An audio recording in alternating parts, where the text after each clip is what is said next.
di Aceh, Tengku Umar, Cik Ditiro, Cut Nyadin. Mereka adalah orang-orang yang berjuang. Bahkan sebelum kata Indonesia. Nesia pulau, Indo Hindu. Nesia pulau, Indo Hindu, India. Indonesia, pulau-pulau yang berjejer, yang berada di bawah India.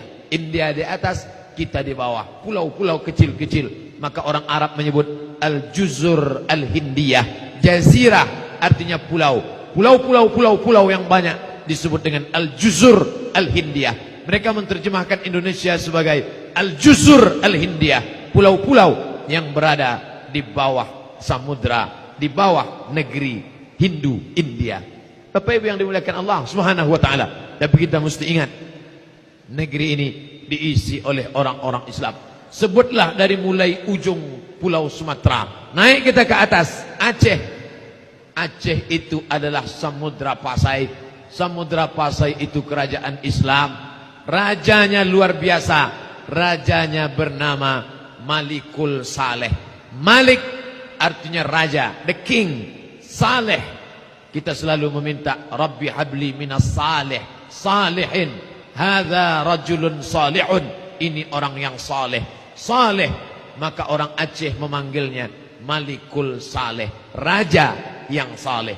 Kata-kata Arab, itulah hebatnya orang Sumatera, orang Nusantara. Ketika Islam datang, bahasanya pun hilang. Orang tidak lagi membawa bahasa nenek moyang. Untuk bahasa bicara, untuk dagang, untuk jual beli, untuk komunikasi, dia tetap pakai bahasa daerah. Bahasa Minangkabau, bahasa Batak, bahasa Aceh, bahasa Melayu, bahasa Sunda, bahasa Jawa. Tapi nama dia robah. Yang sebelumnya Merah Silu berubah menjadi Malikul Saleh. Malik raja, Saleh orang yang saleh. Yang bercerita tentang kerajaan Aceh itu justru paling menariknya diceritakan oleh bukan orang Aceh dan bukan orang Jawa dan bukan orang Indonesia. Saya pertama kali membaca tentang Aceh dalam buku 2 jilid, jalan-jalan ke perpustakaan Darul Hadis di Kota Rabat. Nampak ada 2, saya buka satu, judulnya bercerita ketika aku sampai di sebuah pulau. Pulau itu panjang. Setelah dia melaksanakan umrah di tanah suci Makkah, lalu berhari-hari dia naik kapal laut, lalu kemudian berlayar menyeberangi samudera, sampailah ke India, singgah di sana, singgah di sana, singgah di sana. Setelah itu dia pun menuju sebuah pulau, disebutnya di sana pulau itu bernama Sumatra. Sin, waw, mim, ta, ra, ta marbuta. Pulau itu bernama Sumatra.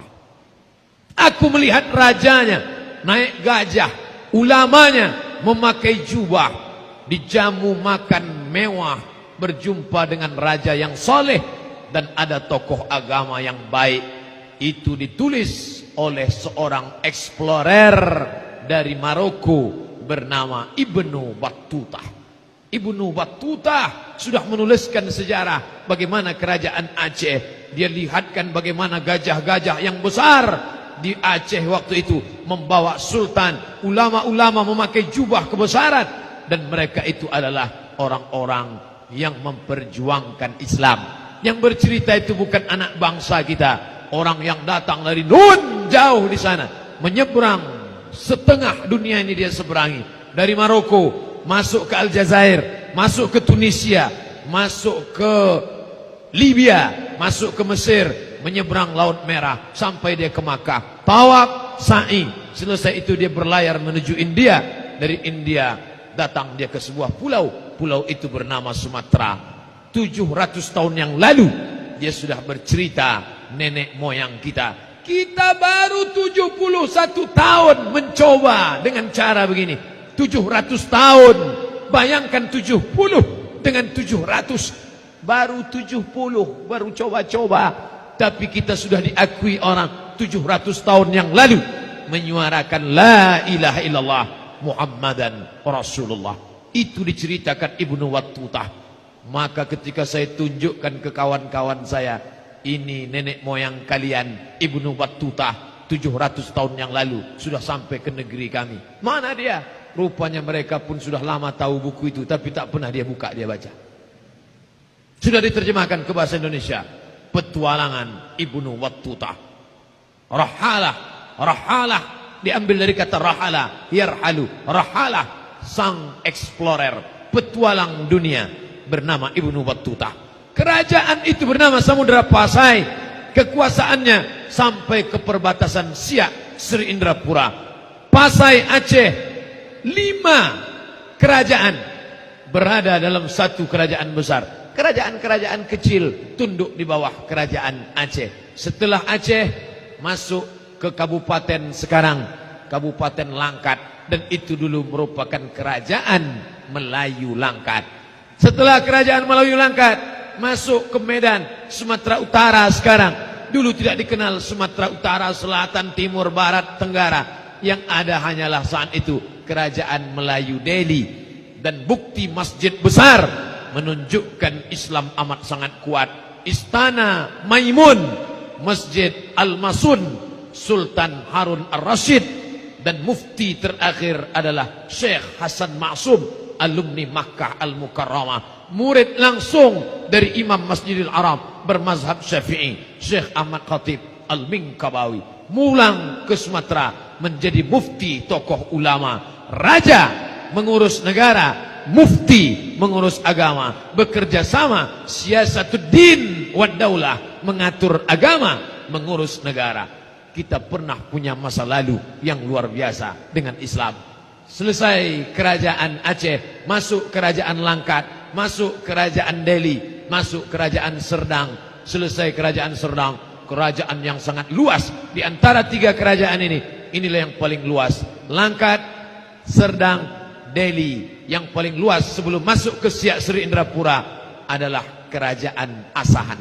Melayu, Sultan Iskandar Muda akan pergi bertandang menuju kerajaan Malaka yang sekarang menjadi Malaysia. Malaysia, Indonesia datang setelah penjajahan. Dulu kita tidak mengenal itu. Sekarang orang Malaysia dengan angkuh dan sombongnya, kata sebagian orang. Indonesia dengan susah dan melaratnya, kata banyak orang. Tapi dulu tidak begitu. Dulu kita tidak mengenal. Apa ini definisi? Yang dijajah oleh Inggris, Malaysia. Yang dijajah oleh Belanda, Indonesia. Terbentang jarak yang begitu jauh. Padahal dulu ini adalah kerajaan Perlis, Johor, Malaka, Kelantan, Terengganu. Bahkan kerajaan Johor itu masih lagi punya hubungan yang amat sangat dekat dengan Siak Sri Indrapura. Raja Iskandar Muda, Sultan Iskandar Muda, kerajaan Islam akan pergi melawat sebuah kerajaan bernama kerajaan Malaka, nun di semenanjung Malaya. Di tengah perjalanan dia berhenti di sebuah tanjung, lalu dia buat balai-balai. Tempat perhentiannya itu disebut dengan Tanjung Balai, ibu kota Asahan. Menikah dia dengan anak seorang perempuan putri dari kerajaan Melayu. Maka hasil pernikahannya itu berperempuan bernama Siti Ungu. Lalu hasil pernikahan dengan Siti Ungu lahirlah seorang anak laki-laki bernama Abdul Jalil. Dan Abdul Jalil itu adalah Sultan Melayu pertama kerajaan Melayu Asahan. Ada apa dengan Melayu? Melayu adalah Islam. 4 kerajaan Melayu di Sumatera Utara semuanya berdasarkan syariat Islam. Dan lebih spesifik lagi, tertulis di konstitusinya, bukan hanya sekadar berdasarkan syariat Islam. Kerajaan Samudra Pasai, syariat Islam.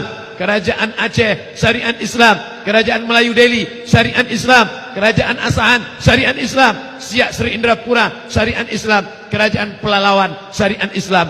Kerajaan Melayu Lingga, samudra melepas pulau, tapi tetap dalam satu bingkaian ikatan yang disebut dengan syariat Islam.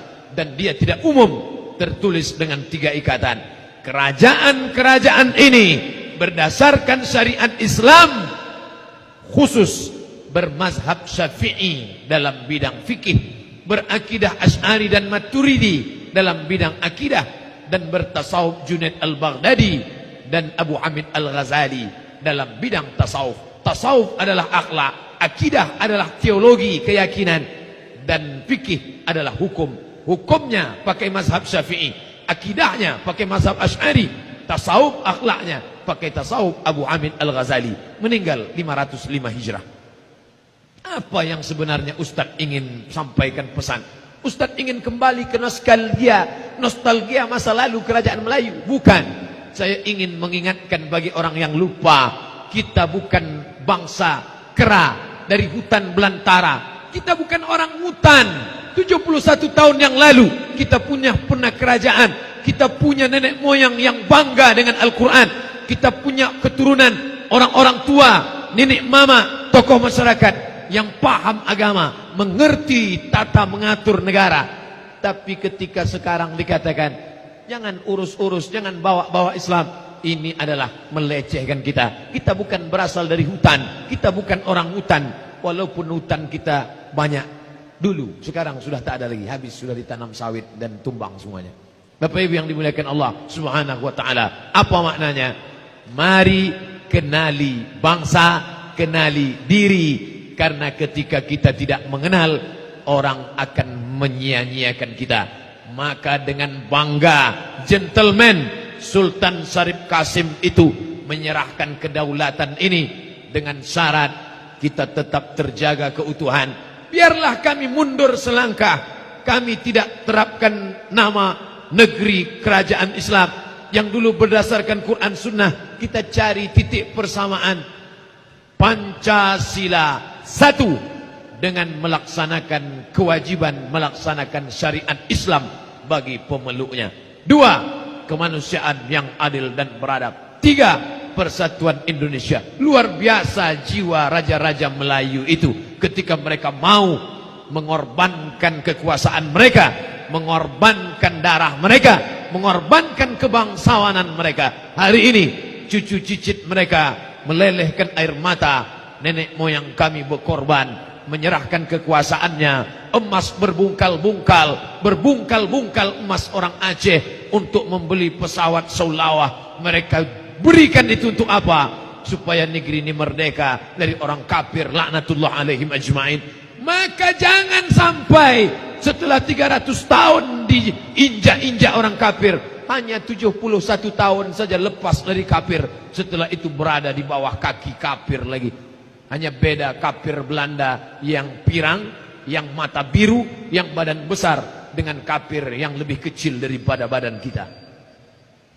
Masuk waktu Isya, disebut kata kafir disensor, jangan sebut kafir. Itulah kaji kita malam ini. Mari kenali bangsa, mari kenali negara, mari kenali pejuang kita, sehingga kita lebih mengerti. Halakam ru'un lam ya'rif qadrahu, celaka orang yang tak tahu siapa jati dirinya. Terima kasih, mohon maaf atas segala kesilapan. Wassalamualaikum warahmatullahi wabarakatuh.